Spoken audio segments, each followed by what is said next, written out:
লাইলাতুল কদর অর্থাৎ শবে কদর রাত্রে যে আমরা ইবাদত করি, এক একটা রাত্রে ইবাদত, লাইলাতুল কদর রাত্রে ইবাদতের সমান সব।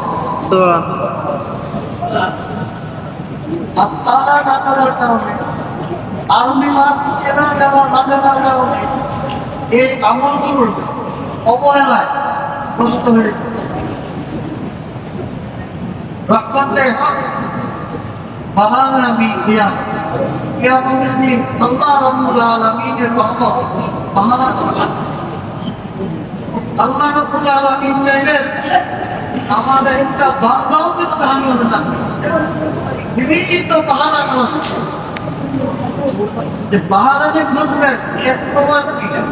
এই আল্লাহ রাব্বুল আলামিন বিভিন্ন দিবস, বিভিন্ন রজনী, বিভিন্ন মাস আমাদেরকে দাঁড় করেন, যাতে করে আমার যে সমস্ত মুস্তাহিদ মূল প্রান্তি গুনাহ সগীরা গুনাহে কবীরা আমাদের দ্বারা সংশোধিত হয়। আল্লাহ রাব্বুল আলামিন এই বদলিত দিয়ে আমাদেরকে গুনাহ মাফ করার একটা সুযোগ করে। তো এর মধ্যে রমজান মাস চলে এসেছে, এখন আমার আড়াই বছর আসছে। এই যে জিলহজ মাসের প্রথম 10 দিন ইবাদতের বছর, এই 10 দিন জিলহজ মাসের এই 10 দিনের ইবাদতের মধ্যে এক নম্বর ইবাদত হলো রোজা রাখা। যদি পারি তাহলে আমরা এই 9 দিনে রোজা রাখবো। আর যদি এর ফজিলত বলা হলো এক একটা রোজা 1 বছর রোজা রাখার সময়, আর এক রাত্রের ইবাদত রাত্রের বেলা দাঁড়ায় ইবাদত করা। কেমন নেই এই দর্শনে দিনে রোজা রাখা, রাত্রের বেলা কেমন নেই দাঁড়ায় নামাজ পড়া। ফরজ নামাজের জন্য, ফরজ ইবাদতের জন্য আমরা তো কোনো নির্দিষ্ট সময় বুঝতে পারবো না। তাও এটা তো আমরা আবার নির্দিষ্ট করে রাখছি। ফজরের নামাজ ফজরের সময় পড়তে হবে, জোহরের নামাজ জোহরের ওয়াক্তে পড়তে হবে, 5 ওয়াক্ত ফরজ নামাজ সময় মতো আদায় করতে হবে, অন্য সময় করতে হবে। তো এই সমস্ত ইবাদতের মানুষ ইবাদতের কথা বলে নফল ইবাদত কি বোঝানো, এর ভিতরে নফল ইবাদত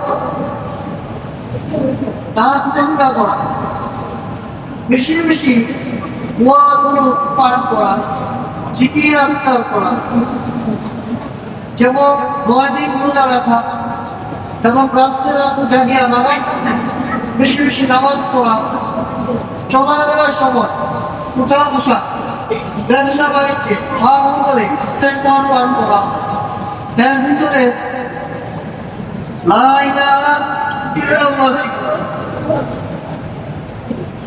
লা ইলাহা ইল্লাল্লাহ বেশি বেশি পাঠ। 2 নম্বরে আল্লাহু আকবার বেশি বেশি পাঠ। 3 নম্বরে আলহামদুলিল্লাহ।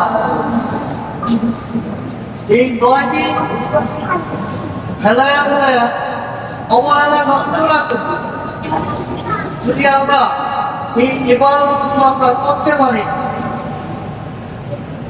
এবং এই আমলগুলো করতে পারি, তাহলে আল্লাহ রাব্বুল আলামিন এই জিলহজ মাসের যে ফজিলত আছে, এই সম্পূর্ণ ফজিলত আমাদেরকে দান করবেন।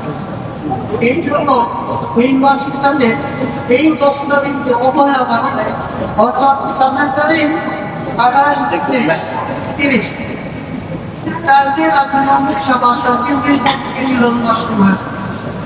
আপনি যদি রোজা রাখা শুরু করেন, আপনার জায়গা থেকে আপনার পরিবারের অন্যরা রোজা রাখা শুরু করেন, আপনার জায়গা থেকে আপনার স্বামীর সঙ্গে বন্ধু বান্ধব তারা রোজা রাখা শুরু করেন। আপনি যদি রাত থেকে নামাজ পড়েন, আপনার ঘরের জন্য নামাজ পড়া শুরু করেন। ইবাদতের চর্চা করেন, শুধু নিজের ইবাদতগুলো মুক্তি পাওয়ার না, নিজের বাঁচতে হবে এবং পরিবার পরিজনকে ভাবে। এই জন্য আমি নিজে আমল করবো এবং আমার পরিবার পরিজন, আমাদের ছেলে মেয়ে, বাচ্চা